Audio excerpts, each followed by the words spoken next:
Hello and welcome back to 70%. I'm James Cartwright and today we're talking about a chunk of reform that's very much in the air for 2024-2025. The National Police Chiefs Council's new strategic plan for stop and search. So let's just dive straight in. What's really changed and what do the new pillars mean for communities and policing? The NPCC's plan on a page is out now, and if you've seen it, well, it's busy. But in a good way. The standouts? There's a proper focus on transparency and data-led practice, which can be one of those phrases that sounds like fluff, but they break it down to things like making body-worn video actually available for scrutiny, using police data in a more open way, and not just collecting feedback, but actually understanding what stop and search is doing to communities. It's a lot more direct than we've seen before. But they're not just talking about tech. There's real energy on trauma-informed approaches, especially with children and vulnerable people. Safeguarding is no longer just a side note, they want it at the centre. One conversation I sat in on down at a community youth forum, I saw officers take direct questions from young people. What struck me is it wasn't just the classic, thanks for your feedback, then moving on. Officers actually listened about searches happening after school and how those moments linger with young people. The plan also mentions pushing national best practice forward, building networks not just within forces but out to academia, even international policing colleagues. There's a lot of talk around eliminating disproportionality, which granted has been on these plans for years. But here we're seeing action points. Things like reviewing officer training to focus on community-wide impacts, understanding adultification and procedural justice, and making sure innovation isn't just a buzzword. Building in things like new tech, S60 reviews, and external challenges. So how are all these changes being embedded? It's a fair question. Trauma-informed practice is being woven into curriculum reviews. Officer safety training isn't just about tactical stuff, it's now about public trust and understanding how each stop impacts someone's life, maybe their willingness to talk to police ever again. Safeguarding for kids and vulnerable people is being flagged as a fast-track area, not a footnote. I'll admit, some of this is ambitious, and community groups are keeping a pretty sharp eye to see if it sticks. But the framework is being set up to recognise and address those lived experiences. Now, let's talk about what's probably the most visible change on the street. Body-worn video, or BWV if you're in police speak. The NPCC's new guidance, according to the July 2023 correspondence, calls for a national minimum standard, a 30-second pre-record.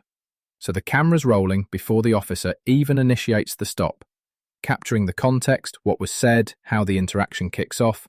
I think that's really important for transparency, and I'd be interested to hear how people feel about that, given long-running concerns about what gets captured and what's left off camera.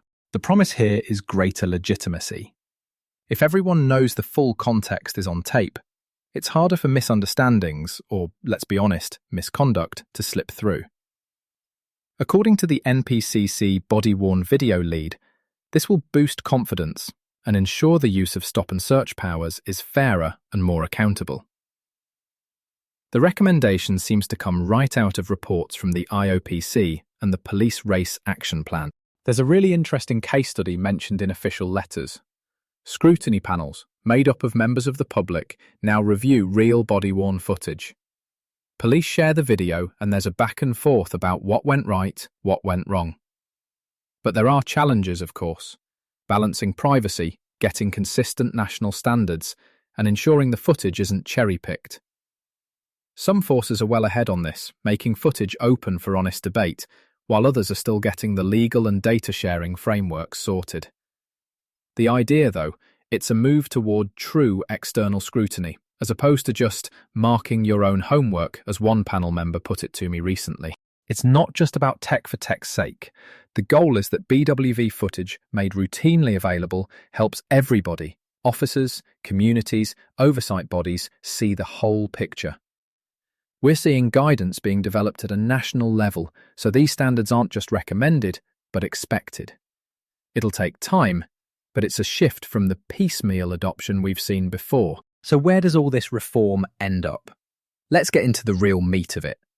What do the independent reports and oversight bodies think, and how are those findings being put into practice? The IOPC's National Stop and Search Learning Report from 2022 made 18 recommendations, focusing hard on communication, de-escalation, safeguards for children, recording proper grounds for search, all the big stuff. The NPCC and College of Policing accepted all the ones that affect operational practice. Things like updating codes of practice, putting a stop to using the smell of cannabis as the only justification for searches, rolling out national data frameworks to spot racial bias, and strengthening community scrutiny. The college is even working on major updates to the authorised professional practice, and all the evidence feeds into the new training and supervision requirements rolling out by the end of 2025.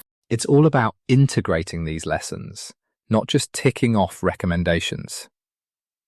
For example, some forces are already changing their policy so that smell of cannabis on its own isn't enough to stop someone. This lines up with both HMI CFRS observations and the IOPC's push for more objective factors.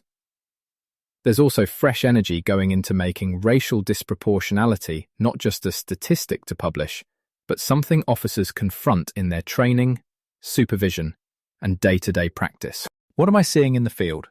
There's actually a noticeable shift, at least in the way discussions are happening between police and communities. Instead of the old, "this is just how it's always been," you're getting panels and forums where community input can genuinely shape policy. Scrutiny isn't an afterthought. Of course, there's healthy skepticism, and the need for ongoing consultation up through 2025 is real. Everyone is sort of cautiously optimistic, I think, particularly those who've been burned by half-baked reforms in the past. That's about all we've got time for this week. If you want more detail on any specific recommendations or how the new codes of practice are being applied, let me know. We'll be back again soon breaking down more of what works and what still needs to change on Stop and Search in England and Wales. See you next time.